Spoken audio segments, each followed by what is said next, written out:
विश्व की इकलौती आस ज्ञान के सागर समुची मनुखता के चानण साहिब हजूर धन साहिब श्री गुरु ग्रंथ साहिब सच्चे पातशाह जी के पावन पवित्र हजूर दे विच कलगीधर दशमेश पिता जी के लालों की उन्होंने परिवार की दास्ताने शहादत नूं सिजदा करन लई गुरुद्वारा साहिब ई ब्लॉक भाई रणधीर सिंह जी नगर दे विच जुड़ बैठियां सारियां ही संगतां इक्के वारी कहण ते असीस देना बड़े प्यार दे नाल उच्ची आवाज़ विच गज के आखो जी वाहिगुरू जी का खालसा वाहिगुरू जी की फतेह। सतगुरु जी ने मेहरामत करके तुठ के ये सेवा अज गुरुद्वारा ई ब्लॉक के सारे प्रबंधकों की झोली पाई कि अलायंस ऑफ सिख ऑर्गेनाइजेशन वालों असी भी सोचा क्यों ना शहीदी हफ्ते के दौरान कलगीधर दे लालां की बात पाईए, क्यों ना उस इतिहास नाल जुड़िया जावे, क्यों ना गुरबाणी दे राही बहुत सुखाला हो गया अज लाइव टैलीकास्ट साडे घरां च हुंदा है। तुहाडी मर्जी है, जिथों भी तुहाडा मन करदा है तुसीं उत्थों कीर्तन सरवण करदे हो। ये बहुत खूबसूरती है कि जदों दा सफरे शहादत शुरू होया नाल दी नाल एनीमेशन मूवीज़ आईयां ते सारे पंजाब दे विच एक वखरे तरह दा माहौल बनिया कि इन्हां दिनां दे विच पंजाब दे तकरीबन सारे पिंडां दे विच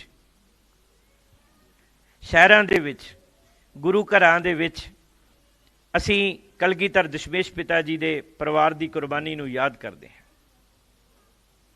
मेरी भैणां नूं बेनती है जी, सुनिया ये इलाका बड़े पौश लोगों का है, बड़े सियाणे लोगों का है, बड़ी एलीट क्लास इत्थे रहिंदी है, पर जे गुरुद्वारे असीं अपने बच्चे नहीं संभाल पाउंदे तां प्रबंधक कमेटी नूं कहीए कि इन्हां दे लई एक छोटा जिहा कोई सिस्टम बना दईए तां कि ये कीर्तन समागम के दौरान उत्थे खेड सकन। क्योंकि गुरु के प्यार वालिओ जिस गल लई अज जुड़ बैठे हैं, तुसीं समा दिता है, असीं समा दिता है। सिख कौम की मैनाज हस्ती प्रिंसीपल सुखवंत सिंह जी बड़े उचेचे तौर पर साडे छोटे जे सद्दे नूं प्रवान करदिआं होइआं उन्होंने अपना बड़ा कीमती समा दिता है। तो मैं पुछना चाहुंदा असीं क्यों बैठे हैं इत्थे? कीर्तन तो घरे भी सुनिया जाता, बहुत सौखा है, अज हो गया टीवी के उत्ते 5-7 चैनल ने लाइव चल रहे, पर मसला इस गल का है कि जदों गुरु घर दे विच चौंकड़ी मार के सतगुरु जी के हजूर दे विच इन्नी ठंड विच बैठोगे तो एहसास होवेगा कि ठंडे बुरज की ठंड किन्नी सी। अज तो सिर ते छत भी है, अज तो बुकलां भी मारियां ने, अपने बच्चों नूं ते आप 2-2 3-3 कपड़े पाए हुए है। घरों जदों गुरुद्वारा साहब लई तुरे होवोगे तो इस गल का प्रबंध किया होएगा कि किते ठंड ना लग जाए। ते ऐ माता जी उस 80 साल की बजुर्ग माता नूं भी याद करना है जिहड़ी इहो जी ठंड दे विच जिहदा नां ठंडा बुरज है, बड़ा उच्चा है, साइड दे उत्ते एक नदी वगदी सी, वो बनाया तो गर्मियां वास्ते सी कि गर्मियां दे विच जिहड़ी नहर है उहदी पानी दे विचों ठंडी हवा बुरज तक पहुंच सके। पर जदों पोह दे महीने विच हड्डां नूं चीरदी होई वो ठंड, धन माता गुजर कौर 7 साल ते 9 साल दियां मासूम जिंदां बाबा जोरावर सिंह बाबा फतेह सिंह दे हड्डां नूं चीरदियां होणगियां ते की एहसास होवेगा। बात तो साध संगत तुसीं 1000 वार सुन ली, जिन्नी साडी उम्र है उन्ने वारी तो कम से कम हर साल 1-2 वारी तो सुनते ही होवांगे ना। पर मैं तुहानू अज कुछ पुछना है, जिन्ने सुनने वाले ने मैं उन्होंने अज एक चीज पूछनी है। कहानी समझ के तो सुन लई, कहानी समझ के तो बार बार सुन लई, दिल ते हथ रख के अपने आप नूं एक बारी अज गुरु दी हजूर विच पुछो कि एहसास कीता उस गल दा कि नहीं कीता। जे एहसास कीता हुंदा इस गल दा ते पंजाब दी धरती नूं अज इह दिन ना देखना पैंदा ते साडे फेसबुक ते कीरदे ना पै रहे हुंदे कि कोई बद नसीब श्री हरमंदर साहब दा जंगला लंघ गया। अज तुसीं आखोगे किधर दी गल किधर जोड़ी जाना। एहसास तां कीता है, गुरद्वारे तां आउणे आ, कीर्तन तां सुणदे आ, लंगर भी लाउने आ, हर साल गुरपुरब मनाउने आ, अरबां दी तादाद विच खर्चा भी करदे आ। पर सत संगत मैं तुहानूं पुछना चाहुंदा, आनंदपुर साहिब दी धरती दे नाल अज साडा जिहड़ा विचार चर्चा का दिन सी, क्योंकि अज 5 पोह है तो कल की रात वो आनी है जिस रात दशमेश पिता जी ने आनंदपुर साहिब नूं छड्डिया सी। प्रिंसीपल साहब पहुंच चुके ने, मैं दिलों जी आयां नूं कहना, पर मेरे दिल का वलवला मैं तुहाडे नाल साझा कर लवां। गुरु दे प्यार वालिओ, जे एहसास कीता हुंदा ते कौम दे ये बद तो बदतर हालात नहीं सी होने। एहसास नहीं कीता। मैं तुहानूं पुछना चाहुंदा, कलगीधर दशमेश पिता ने किसी का की विगाड़िया है कि उन्हां दा सारा परिवार कुर्बान हो गया? कदी अपने आप नूं पुछिआ?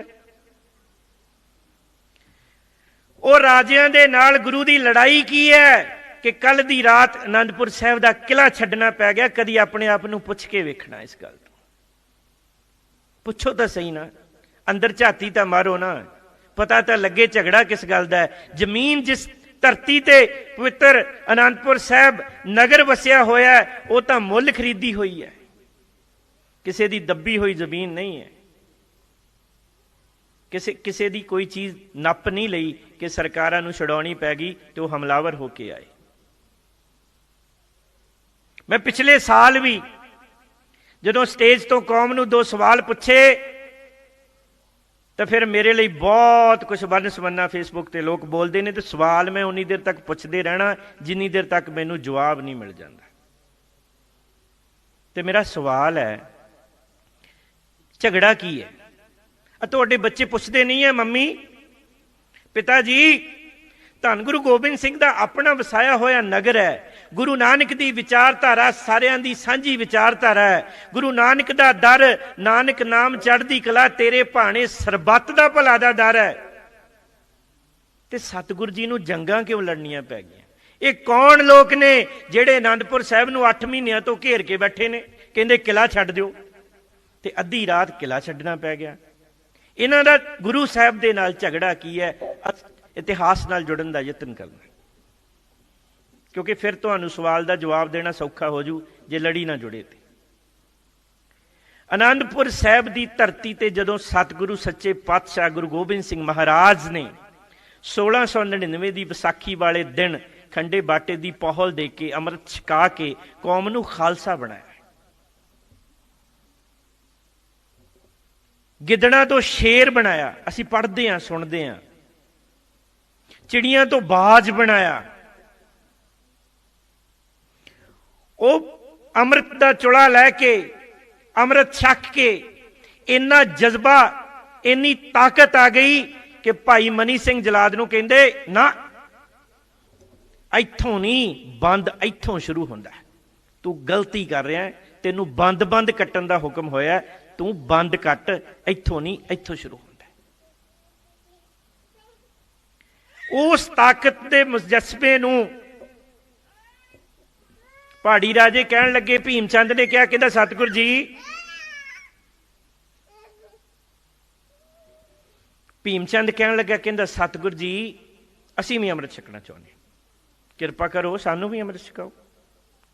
सतगुरु जी कहंदे कोई मसला नहीं है, ये खंडे बाटे दी पौहल पवित्र अमृत सारे संसार लई है, ये संत सिपाही होने की विधि, ये खालसा बनन की ताकत कोई भी लै सकता। इसे कोई इत्थे कोई डिस्क्रिमिनेशन नहीं की जाती, ना औरत मर्द विच, ना उच्ची जात ना नीवीं जात विच, किसी नाल कोई वितकरा नहीं किया जाता, कोई भी अमृत छक सकता है। ਪਹਾੜੀ ਰਾਜੇ ਕਹਿੰਦੇ ਵੀ ਅਸੀਂ ਅੰਮ੍ਰਿਤ ਛਕਣ ਨੂੰ ਤਿਆਰ ਹਾਂ ਜੀ, ਪਰ ਸਾਡੀ ਇੱਕ ਸ਼ਰਤ ਹੈ। ਮੇਰੀ ਇਹ ਕੌਮੇ ਧਿਆਨ ਨਾਲ ਸਮਝੀ। ਉਹ ਕਹਿੰਦੇ ਸਾਡੀ ਇੱਕ ਸ਼ਰਤ ਹੈ, ਅਸੀਂ ਸ਼ੂਦਰਾਂ ਦੇ ਨਾਲ ਬੈਠ ਕੇ ਇਹਨਾਂ ਦੇ ਬਾਟੇ ਵਾਲਾ ਅੰਮ੍ਰਿਤ ਨਹੀਂ ਪੀ ਸਕਦੇ। ਅਸੀਂ ਉੱਚ ਜਾਤੀ ਦੇ ਹਾਂ, ਅਸੀਂ ਤੇ ਪਿੱਟੇ ਜਾਂਦੇ ਹਾਂ ਸ਼ੂਦਰ ਦੇ ਪਰਛਾਵੇਂ ਤੋਂ ਵੀ, ਤੇ ਅਸੀਂ ਇਹਨਾਂ ਦੇ ਬਾਟੇ ਵਾਲਾ ਕਿਵੇਂ ਪੀ ਲਾਂਗੇ? ਜਿਨ੍ਹਾਂ ਨੇ ਅੰਮ੍ਰਿਤ ਪਾਨ ਕੀਤਾ ਇੱਥੇ ਬੈਠੀਆਂ ਹੋਈਆਂ ਰੱਬੀ ਰੂਹਾਂ, ਉਹਨਾਂ ਨੂੰ ਯਾਦ ਹੋਵੇਗਾ ਕਿ ਜਦੋਂ ਪੰਜਾਂ ਦੇ ਕੋਲੋਂ ਅੰਮ੍ਰਿਤ ਪਾਨ ਕਰਨ ਵਾਸਤੇ ਗਏ ਸੀ ਤੇ ਬਚਿਆ ਹੋਇਆ ਅੰਮ੍ਰਿਤ ਇੱਕੋ ਬਾਟੇ 'ਚ ਛਕਿਆ ਸੀ। ਉਹ ਇਸ ਗੱਲ ਦਾ ਅਹਿਸਾਸ ਧੰਨ ਗੁਰੂ ਗੋਬਿੰਦ ਸਿੰਘ ਦਾ ਦਿੱਤਾ ਹੋਇਆ ਹੈ ਕਿ ਅੱਜ ਤੋਂ ਬਾਅਦ ਤੇਰੀ ਸਾਰੀ ਪਿਛਲੀ ਜਾਤ ਕੁੱਲ ਧਰਮ ਨਾਸ, ਤੂੰ ਖਾਲਸਾ ਹੈ ਤੇ ਤੂੰ ਸਾਰੀ ਮਨੁੱਖਤਾ ਤੇਰੇ ਲਈ ਬਰਾਬਰ ਹੈ, ਤੂੰ ਕਿਸੇ ਨਾਲ ਵੀ ਕੋਈ ਭੇਦਭਾਵ ਨਹੀਂ ਕਰਦਾ। ਪਹਾੜੀ ਰਾਜੇ ਕਹਿੰਦੇ ਇਹ ਨਹੀਂ ਹੋ ਸਕਦਾ, ਅਸੀਂ ਸ਼ੂਦਰਾਂ ਨਾਲ ਬੈਠ ਕੇ ਅੰਮ੍ਰਿਤ ਨਹੀਂ ਛਕਣਾ, ਸਾਡੇ ਲਈ ਵੱਖਰਾ ਬਣਾਓ। ਇੱਥੋਂ ਸ਼ੁਰੂ ਹੋਈ ਗੁਰੂ ਸਾਹਿਬ ਦੀ ਤੇ ਪਹਾੜੀ ਰਾਜਿਆਂ ਦੀ ਈਰਖਾ ਦੀ ਵਜ੍ਹਾ। ਮੈਂ ਤੁਹਾਨੂੰ ਪੁੱਛਣਾ ਚਾਹੁੰਦਾ, ਦੇਖੋ ਗੁਰੂ ਗੋਬਿੰਦ ਸਿੰਘ ਸਾਹਿਬ ਸੱਚੇ ਪਾਤਸ਼ਾਹ ਨੇ ਪਹਾੜੀ ਰਾਜਿਆਂ ਦੀ ਜਿਹੜੀ ਵੈਰ ਹੈ ਉਹ ਸਿਰ ਮੱਥੇ ਲੈ ਲਿਆ। ਉਹੀ ਪਹਾੜੀ ਰਾਜੇ ਰਾਜਾ ਭੀਮ ਚੰਦ, ਇਤਿਹਾਸ 'ਚ ਆਉਂਦਾ, ਮੈਂ ਕੋਈ ਕੋਲੋਂ ਨਹੀਂ ਬੋਲ ਰਿਹਾ। ਰਾਜਾ ਭੀਮ ਚੰਦ ਜਾ ਕੇ ਔਰੰਗਜ਼ੇਬ ਨੂੰ ਕਹਿੰਦਾ ਇਹ ਸ਼ੂਦਰਾਂ ਦੀ ਫੌਜ ਤਿਆਰ ਕਰ ਰਹੇ ਨੇ, ਤੇਰੇ ਰਾਜ ਦਾ ਹੀ ਖਤਰਾ ਪੈਦਾ ਹੋਵੇਗਾ, ਇਹਨਾਂ ਨੂੰ ਕੁਚਲ ਦੇ। ਝਗੜਾ ਤਾਂ ਔਰੰਗਜ਼ੇਬ ਨਾਲ ਵੀ ਕੋਈ ਨਹੀਂ, ਕਿਉਂਕਿ ਗੁਰੂ ਤੇਗ ਬਹਾਦਰ ਸਾਹਿਬ ਸੱਚੇ ਪਾਤਸ਼ਾਹ ਨੇ ਜ਼ਬਰ ਦਾ ਮੁਕਾਬਲਾ ਜਿਸ ਢੰਗ ਨਾਲ ਸਬਰ ਨਾਲ ਕੀਤਾ ਸੀ, ਉਹ ਇੱਕ ਮਿਸਾਲ ਹੈ ਇਤਿਹਾਸ ਵਿੱਚ, ਉਹ ਵੀ ਦੂਜੇ ਦੇ ਧਰਮ ਵਾਸਤੇ, ਮਨੁੱਖੀ ਅਧਿਕਾਰਾਂ ਵਾਸਤੇ, ਧਰਮ ਨੂੰ ਮੰਨਣ ਦੀ ਜਿਹੜੇ ਅਧਿਕਾਰ ਅੱਜ ਵੀ ਬਹੁਤ ਸਾਰੇ ਲੋਕ ਇਸ ਗੱਲ ਤੋਂ ਵਾਂਝੇ ਨੇ। ਧੰਨ ਗੁਰੂ ਤੇਗ ਬਹਾਦਰ ਸਾਹਿਬ ਨੇ ਉਹਦੇ ਲਈ ਸ਼ਹਾਦਤ ਦਿੱਤੀ। ਜਨੇਊ ਪਾਉਂਦੇ ਨਹੀਂ ਸੀ, ਪਰ ਜਨੇਊ ਨੂੰ ਬਚਾਉਣ ਵਾਸਤੇ ਬਲੀਦਾਨ ਦਿੱਤਾ, ਕੁਰਬਾਨੀ ਦਿੱਤੀ। ਤੇ ਗੁਰੂ ਦੇ ਪਿਆਰ ਵਾਲਿਓ, ਮੇਰਾ ਸਵਾਲ ਹੈ, ਉਹ ਗੁਰੂ ਗੋਬਿੰਦ ਸਿੰਘ ਸਾਹਿਬ ਸੱਚੇ ਪਾਤਸ਼ਾਹ ਨੇ ਤਾਂ ਪਹਾੜੀ ਰਾਜਿਆਂ ਨੂੰ ਕਿਹਾ ਕਿ ਭਾਈ ਜਾਤਾਂ ਪਾਤਾਂ ਦਾ ਵਿਤਕਰਾ ਖਤਮ ਕਰਨ ਲਈ, ਊਚ ਨੀਚ ਭੇਦਭਾਵ ਇਨਸਾਨੀ ਡਿਸਕ੍ਰਿਮੀਨੇਸ਼ਨ ਖਤਮ ਕਰਨ ਲਈ ਤਾਂ ਮੈਂ ਇਹ ਬਾਟਾ ਤਿਆਰ ਕੀਤਾ, ਸਾਰੀ ਕੌਮ ਇੱਕੋ ਬਾਟੇ ਵਿੱਚ ਅੰਮ੍ਰਿਤ ਛਕ ਕੇ ਇੱਕ ਪਰਿਵਾਰ ਬਣੇਗੀ। ਕੀ ਬਣੇਗੀ ਸਾਧ ਸੰਗਤ? ਇੱਕ ਪਰਿਵਾਰ ਬਣੇਗੀ। ਤੁਹਾਡੇ ਨਾਵਾਂ ਨਾਲ ਕਾਮਨ ਸਰਨੇਮ ਲੱਗੇਗਾ। ਕਹਿੰਦੇ ਆ ਨਾ ਸੰਧੂ ਇੱਕ ਫੈਮਿਲੀ ਹੈ, ਜਿਸ ਤਰ੍ਹਾਂ ਆਪਣੇ ਇੱਥੇ ਕਾਮਨ ਸਰਨੇਮਸ ਨੇ। ਸਮਿਥ, ਗੋਰਿਆਂ ਦੇ ਸਮਿਥ ਕਾਮਨ ਨੇਮ ਹੈ, ਸਰਨੇਮ ਹੈ, ਇੱਕੋ ਫੈਮਿਲੀ ਹੈ, ਇੱਕ ਬਲੱਡ ਲਾਈਨ ਹੈ, ਕਿਹਾ ਜਾਂਦਾ, ਮੰਨਿਆ ਜਾਂਦਾ। ਤੁਹਾਨੂੰ ਵੀ ਗੁਰੂ ਗੋਬਿੰਦ ਸਿੰਘ ਸਾਹਿਬ ਸੱਚੇ ਪਾਤਸ਼ਾਹ ਨੇ 1699 ਦੀ ਵਿਸਾਖੀ ਵਾਲੇ ਦਿਨ ਕਾਮਨ ਸਰਨੇਮ ਦਿੱਤਾ ਸੀ, ਸਿੰਘ ਤੇ ਕੌਰ, ਤਾਂ ਕਿ ਤੁਸੀਂ ਇੱਕ ਪਰਿਵਾਰ ਦਾ ਹਿੱਸਾ ਹੋ ਸਕੋ, ਅਹਿਸਾਸ ਕਰ ਸਕੋ ਅਸੀਂ ਗੁਰੂ ਗੋਬਿੰਦ ਸਿੰਘ ਸਾਹਿਬ ਦੇ ਪੁੱਤ ਤੇ ਧੀਆਂ ਹਾਂ, ਇੱਕ ਪਰਿਵਾਰ ਦਾ ਹਿੱਸਾ ਹਾਂ। ਇੱਕ ਪਰਿਵਾਰ ਥਾਪ ਦਿੱਤਾ ਖੰਡੇ ਬਾਟੇ ਦੀ ਪਹੁਲ ਅੰਮ੍ਰਿਤ ਦੇ ਕੇ। ਮੈਂ ਪੁੱਛਣਾ ਚਾਹੁੰਦਾ, ਜਿਸ ਵਜ੍ਹਾ ਕਰਕੇ ਪਹਾੜੀ ਰਾਜਿਆਂ ਨਾਲ ਵੈਰ ਪਿਆ, ਉਹ ਜਾਤਾਂ ਪਾਤਾਂ ਤੇ ਫਿਰ ਖਾਲਸਾ ਪੰਥ ਚ ਰਹੀਆਂ ਨਹੀਂ ਹੋਣੀਆਂ ਨਾ? ਹਾਂਜੀ, ਉਹ ਜਾਤਾਂ ਪਾਤਾਂ ਤੇ ਖਾਲਸਾ ਪੰਥ ਵਿੱਚੋਂ ਖਤਮ ਹੋ ਗਈਆਂ ਹੋਣਗੀਆਂ, ਕਿਉਂਕਿ ਉਸੇ ਦੀ ਵਜ੍ਹਾ ਕਰਕੇ ਤਾਂ ਆਨੰਦਪੁਰ ਛੱਡਣਾ ਪਿਆ। ਉਸੇ ਜਾਤਾਂ ਪਾਤਾਂ ਦੀ ਜਿਹੜੀ ਨਾ ਬਰਾਬਰਤਾ ਹੈ, ਬਰਾਬਰਤਾ ਨੂੰ ਕਾਇਮ ਰੱਖਣ ਵਾਸਤੇ ਤਾਂ ਗੁਰੂ ਸਾਹਿਬ ਨੂੰ ਆਪਣੇ ਚਾਰੇ ਲਾਲਾਂ ਦੀ ਕੁਰਬਾਨੀ ਦੇਣੀ ਪਈ, ਬਿਰਧ ਮਾਤਾ ਸ਼ਹੀਦ ਕਰਵਾਉਣੀ ਪਈ ਕਿ ਨਹੀਂ ਭਾਈ ਬਾਟਾ ਤਾਂ ਇੱਕ ਹੀ ਰੱਖਣਾ ਹੈ, ਬਾਟੇ ਦੋ ਨਹੀਂ ਹੋ ਸਕਦੇ। ਹੁਣ ਮਾਰੋ ਹਾਂ ਨਿਗਾਹ ਭਲਾ, ਮੁੱਕ ਗਈਆਂ ਜਾਤਾਂ ਜੀ? ਪੁੱਛੋ ਨਾ ਆਪਣੇ ਆਪ ਨੂੰ, ਸਿੱਖ ਤੇ ਜਾਤਾਂ ਪਾਤਾਂ ਨੂੰ ਨਹੀਂ ਮੰਨਦੇ? ਹਾਂਜੀ, ਤੇ ਫਿਰ ਮੈਨੂੰ ਦੱਸ ਦਿਓ, ਅੱਜ ਗੁਰੂ ਦੀ ਹਜ਼ੂਰ 'ਚ ਬੈਠੇ ਹੋਏ ਲੋਕੋ, ਤੁਹਾਡੇ ਨਾਂ ਦੇ ਨਾਲ ਕਿਸੇ ਜਾਤ ਦਾ ਨਾਂ ਲੱਗਾ ਹੈ ਕਿ ਨਹੀਂ ਲੱਗਾ? ਤੇ ਮੈਂ ਕਿਹਾ ਸੀ ਤੁਸੀਂ ਕਹਾਣੀ ਸੁਣੀ ਹੈ, ਅਹਿਸਾਸ ਨਾਲ ਨਹੀਂ ਜੁੜੇ। ਮੇਰੀ ਔਕਾਤ ਬਹੁਤ ਛੋਟੀ ਹੈ, ਪਰ ਮੇਰੇ ਮਾਲਕ ਦਾ ਪੱਟਾ ਮੇਰੇ ਗਲ ਪਿਆ। ਉਹਨੇ ਕਿਹਾ ਜਦੋਂ ਕੌਮ 'ਚ ਆਫਤ ਆਵੇ ਤੂੰ ਉੱਚੀ ਉੱਚੀ ਭੌਂਕੀ, ਤੇ ਮੈਂ ਉਹ ਫਰਜ਼ ਅਦਾ ਕਰਨ ਰਿਹਾ। ਅੱਛਾ, ਗੁਰੂ ਗੋਬਿੰਦ ਸਿੰਘ ਨੇ ਕਿੱਡਾ ਵਧੀਆ ਕੰਮ ਹੁੰਦਾ, ਕਦੀ ਸੋਚਿਆ? ਜੇ ਕਿਤੇ ਪਹਾੜੀ ਰਾਜਿਆਂ ਨੂੰ ਵੱਖਰੇ ਬਾਟੇ 'ਚ ਅੰਮ੍ਰਿਤ ਛਕਾ ਵੀ ਦਿੰਦੇ, ਕਿੰਨਾ ਵਧੀਆ ਕੰਮ ਹੁੰਦਾ। ਜਦੋਂ ਰਾਜੇ ਅੰਮ੍ਰਿਤਧਾਰੀ ਹੋ ਜਾਂਦੇ ਤੇ ਕੌਮ ਦੀ ਗਿਣਤੀ ਕਿੰਨੀ ਵੱਡੀ ਹੋ ਜਾਂਦੀ। ਜਦੋਂ ਰਾਜੇ ਅੰਮ੍ਰਿਤਧਾਰੀ ਹੁੰਦੇ, ਥੱਲੇ ਤਾਂ ਸਾਰਿਆਂ ਨੇ ਅੰਮ੍ਰਿਤਧਾਰੀ ਹੋ ਹੀ ਜਾਣਾ ਸੀ। ਸਾਰਾ ਪਹਾੜੀ ਖੇਤਰ ਹੀ ਅੰਮ੍ਰਿਤਧਾਰੀ ਹੋ ਜਾਣਾ ਸੀ ਤੇ ਕੌਮ ਦੀ ਗਿਣਤੀ ਉਸ ਵੇਲੇ ਕਰੋੜਾਂ 'ਚ ਪਹੁੰਚ ਜਾਣੀ ਸੀ। ਤੇ ਗੁਰੂ ਸਾਹਿਬ ਨੇ ਇਹ ਗਲਤੀ ਕਿਵੇਂ ਕਰਤੀ? ਗੁਰੂ ਗਲਤੀ ਨਹੀਂ ਕਰਦਾ, ਉਹ ਪੂਰਾ ਗੁਰੂ ਹੈ। ਉਹ ਸਿਧਾਂਤ ਨਾਲ ਸਮਝੌਤਾ ਨਹੀਂ ਕਰਦਾ। ਉਹ ਪੁੱਤ ਵਾਰ ਸਕਦਾ ਹੈ, ਉਹ ਪਿਤਾ ਵਾਰ ਸਕਦਾ ਹੈ, ਉਹ ਮਾਤਾ ਵਾਰ ਸਕਦਾ ਹੈ, ਪਰ ਸਿਧਾਂਤ ਨਾਲ ਸਮਝੌਤਾ ਨਹੀਂ ਕਰਦਾ। ਤੇ ਹੁਣ ਮੈਨੂੰ ਇੱਕ ਚੀਜ਼ ਨਾਲ ਲੱਗਦੀ, ਪੁੱਛ ਲਾਂ। ਕੁੱਟਣਾ ਤਾਂ ਹੈ ਹੀ ਹੈ, ਤੁਸੀਂ ਬਾਅਦ 'ਚ ਵੀ ਘਰ ਜਾ ਕੇ ਵੀ ਗਾਲਾਂ ਦਿਓਗੇ ਹੀ। ਤੇ ਚੰਗਾ ਨਾਲ ਲੱਗਦਾ ਇੱਕ ਸਵਾਲ ਹੋਰ ਪੁੱਛ ਲਾਂ। ਅੱਛਾ, ਗੁਰੂ ਨੇ ਕਿਹਾ 2 ਬਾਟੇ ਨਹੀਂ ਹੋ ਸਕਦੇ, ਪਹਾੜੀ ਰਾਜਿਆਂ ਨੂੰ ਵੱਖਰਾ ਅੰਮ੍ਰਿਤ। ਅੱਛਾ, ਫਿਰ ਬਾਟਾ ਵੀ ਇੱਕ ਹੀ ਰੱਖਿਆ ਨਾ ਕੌਮ ਨੇ। ਤੇ ਹਾਂਜੀ, ਦੇਖੋ ਕੌਮ ਦਾ ਇੱਕੋ ਹੀ ਬਾਟਾ ਨਾ, ਇੱਕੋ ਹੀ ਮਰਜ਼ਾਦਾ ਹੋਏਗੀ, ਇੱਕੋ ਹੀ ਬਾਟਾ ਹੋਏਗਾ। ਕਿਸੇ ਦੇ ਇੱਕ ਅੰਮ੍ਰਿਤ ਤੇ ਦੂਜੇ ਅੰਮ੍ਰਿਤ 'ਚ ਫਰਕ ਨਹੀਂ ਹੋਏਗਾ। ਜਦੋਂ ਕੋਈ ਸਿੰਘ ਅੰਮ੍ਰਿਤ ਛਕ ਕੇ ਆਏਗਾ ਤੇ ਉਹਨੂੰ ਦੂਜਾ ਨਹੀਂ ਪੁੱਛੇਗਾ ਕਿੱਥੋਂ ਛਕਿਆ ਈ, ਕਿਹਦਾ ਛਕਿਆ ਈ, ਕੇਸਕੀ ਵਾਲਿਆਂ ਦਾ ਛਕਿਆ ਈ, ਮੀਟ ਖਾਣ ਵਾਲਿਆਂ ਦਾ ਛਕਿਆ ਈ, ਨਾ ਖਾਣ ਵਾਲਿਆਂ ਦਾ ਛਕਿਆ ਈ, ਪੀਲੀਆਂ ਪੱਗਾਂ ਵਾਲਿਆਂ ਦਾ ਛਕਿਆ ਈ, ਚਿੱਟੀਆਂ ਵਾਲਿਆਂ ਦਾ ਛਕਿਆ ਈ, ਮਾਲਾ ਲਾਓ ਕੀਤੀ ਕਿ ਨਹੀਂ ਕੀਤੀ। ਅੱਛਾ, ਨਾਨਕ ਹੋਸੀ ਵੀ ਸੱਚ ਤੱਕ ਪੜ੍ਹਨ ਵਾਲਿਆਂ ਦਾ ਛਕਿਆ ਈ ਕਿ ਗੁਰਪ੍ਰਸਾਦ ਵਾਲਿਆਂ ਦਾ ਛਕਿਆ ਈ। ਹੱਦ ਹੋ ਗਈ। ਗੁਰੂ ਨੂੰ ਪਰਿਵਾਰ ਵਾਰਨਾ ਪੈ ਗਿਆ ਕਿ ਬਾਟੇ 2 ਨਹੀਂ ਕਰਨੇ, ਪਹਾੜੀ ਰਾਜਿਆਂ ਨੂੰ ਵੱਖਰੇ ਬਾਟੇ 'ਚ ਅੰਮ੍ਰਿਤ ਨਹੀਂ ਛਕਾਇਆ ਜਾ ਸਕਦਾ। ਤੇ ਬਾਟੇ ਤਾਂ ਤੁਸੀਂ 8 10 ਕੀ 15 20 ਕਰੀ ਬੈਠੇ ਹੋ। ਮੈਂ ਕਿਹਾ ਸੀ ਨਾ, ਕੁੱਟਣਾ ਤਾਂ ਹੈ ਹੀ ਆ ਮੈਨੂੰ। ਤੇ ਕਿਉਂ ਨਾ ਨਾਲ ਲੱਗਦੀ ਗੱਲ ਕਰਦੇ ਆ, ਕਿਉਂਕਿ ਤੁਸੀਂ ਤੇ ਮੈਂ, ਮੇਰੇ ਵਰਗਿਆਂ ਨੇ ਪੈਸੇ ਲੈ ਕੇ, ਲਿਫਾਫੇ ਲੈ ਕੇ ਸਿਰਫ ਕਹਾਣੀਆਂ ਸਟੇਜਾਂ ਤੋਂ ਸੁਣਾਈਆਂ, ਤੇ ਤੁਸੀਂ ਥੱਲੇ ਬੈਠਿਆਂ ਨੇ ਕਹਾਣੀਆਂ ਸਿਰਫ ਸੁਣੀਆਂ। ਇਤਿਹਾਸ ਨਹੀਂ ਸਮਝਿਆ, ਉਹਦਾ ਕਾਰਨ ਨਹੀਂ ਸਮਝਿਆ, ਅਹਿਸਾਸ ਨਹੀਂ ਕੀਤਾ ਕਿ ਬਾਬਾ ਫਤਿਹ ਸਿੰਘ 7 ਸਾਲ ਦੀ ਉਮਰ ਵਿੱਚ 750 ਸਾਲਾ ਮੁਗਲਿਆ ਹਕੂਮਤ ਦੀ ਅੱਖ ਵਿੱਚ ਅੱਖ ਪਾ ਕੇ ਕਹਿੰਦਾ ਕਿ ਦੇਖ ਵਜ਼ੀਰ ਖਾਂ, ਕੁਰਸੀ ਦੇ ਨਸ਼ੇ ਵਿੱਚ ਸਾਡੇ ਟੋਟੇ ਟੋਟੇ ਕਰਦੇ, ਪਰ ਇੱਕ ਗੱਲ ਯਾਦ ਰੱਖੀ, ਅਸੀਂ ਸਿਧਾਂਤ ਟੋਟੇ ਟੋਟੇ ਨਹੀਂ ਹੋਣ ਦੇਣਾ। ਅਸੀਂ ਆਪਣੇ ਬਾਪ ਦੀ ਪੱਗ ਟੋਟੇ ਟੋਟੇ ਨਹੀਂ ਹੋਣ ਦੇਣੀ, ਆਪਣੇ ਦਾਦੇ ਪੜਦਾਦੇ ਦੀ ਪੱਗ ਟੋਟੇ ਟੋਟੇ ਨਹੀਂ ਹੋਣ ਦੇਣੀ। ਤੇ ਤੁਹਾਡੀ ਤਾਂ ਗੁਰਮੁਖ ਹੋਇਆ ਕਿ ਕੌਮ ਹੀ ਟੋਟੇ ਟੋਟੇ ਹੋ ਗਈ।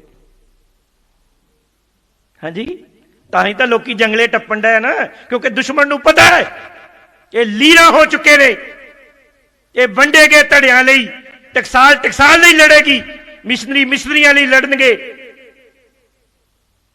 ਸੰਤ ਸਮਾਜ ਲਈ ਲੜੇਗਾ, ਨਿਹੰਗ ਸਿੰਘ ਨਿਹੰਗ ਸਿੰਘਾਂ ਲਈ ਲੜਨਗੇ, ਸ਼੍ਰੋਮਣੀ ਕਮੇਟੀ ਆਪਦੇ ਲਈ ਲੜੇਗੀ,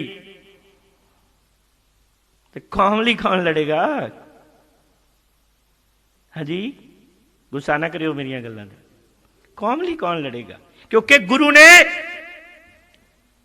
ਡੇਰੇ ਨਹੀਂ ਬਣਾਏ, ਜਥੇ ਨਹੀਂ ਬਣਾਏ, ਗੁਰੂ ਨੇ ਬਣਾਇਆ ਖਾਲਸਾ ਪੰਥ। ਗੁਰੂ ਨੇ ਕੌਮ ਸਾਜੀ ਤੇ ਆਪਣੇ ਪੁੱਤ ਆਖ ਕੇ। ਸਾਨੂੰ ਸ਼ਰਮ ਨਹੀਂ ਆਉਂਦੀ ਜਦੋਂ ਉਹਨੇ ਦਇਆ ਸਿੰਘ ਜੀ ਨੂੰ, ਧੰਨ ਗੁਰੂ ਗੋਬਿੰਦ ਸਿੰਘ ਨੇ ਦਇਆ ਸਿੰਘ ਨੂੰ ਆਖਿਆ, ਨਾ ਮੇਰੇ ਪੁੱਤਾਂ ਤੇ ਖਫਣ ਨਾ ਪਾਈ, ਜੇ ਤੇਰੇ ਕਬਰ ਕੱਸੇ ਵਿੱਚ ਇੰਨਾ ਕੱਪੜਾ ਹੈ ਕਿ ਤੂੰ ਸਾਰੇ ਸਿੰਘਾਂ ਦੇ ਉੱਤੇ ਕੱਪੜਾ ਪਾ ਸਕੇ ਤਾਂ ਅਜੀਤ ਸਿੰਘ ਦੀ ਲਾਸ਼ ਤੇ ਕੱਪੜਾ ਪਾਈ, ਨਹੀਂ ਤਾਂ ਇਹਦੀ ਲਾਸ਼ ਵੀ ਬਾਕੀ ਸਿੰਘਾਂ ਵਾਂਗ ਬਿਨਾਂ ਖਫਣੋਂ ਹੀ ਰਹਿਣ ਦੇ। ਕਿੱਥੇ ਰਹਿ ਗਏ ਅਸੀਂ?